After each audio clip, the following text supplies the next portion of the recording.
আসসালামু আলাইকুম সুপ্রিয় ভাইয়া, সকলে কেমন আছেন? আশা করি ভালো আছেন। তো সৌদি আরবে নামাজ শেষ করে, জুম্মার নামাজ শেষ করে আসলাম।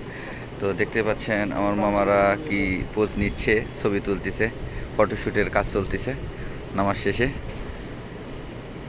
তো আজকে আস্তে আস্তে যে দেখতেছেন সব মানুষ মসজিদ থেকে নামাজ পড়ে বের হচ্ছে। আর এইদিকে একটা গলি, এদিক দিয়েও মানুষ আসতেছে। আর সৌদি আরবে মসজিদের চারিদিকে হচ্ছে গেট থাকে। তো আমরা নামাজ টামাজ পড়ে শেষ করে আসলাম। এখন যে রান্না টান্না করবো, খাওয়া দাওয়া করবো। আর সৌদি আরবে আস্তে আস্তে গরম কমছে, অনেকটা গরম কমে গেছে।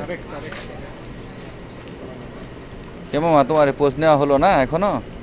কত পোজ নিবে? এত ছবি কাক দেখাবে? বা সেই পোজ দেখতে পাচ্ছেন, সেই পোজ নিয়ে বসে আছে। আর সৌদি আরবে গাড়ির অভাব নাই। হ্যাঁ, সৌদি আরবে গাড়ির অভাব নাই। হ্যাঁ, তোমারই 5টা 7টা গাড়ি। তো আশা করি সকালে ভালো থাকবেন। তো আমরা এখন রুমের দিকে চলে যাচ্ছি, রুমে যে রান্না করবো, তারপর খাওয়া দাওয়া করবো। সকালে ভালো থাকবেন। আসসালামু আলাইকুম।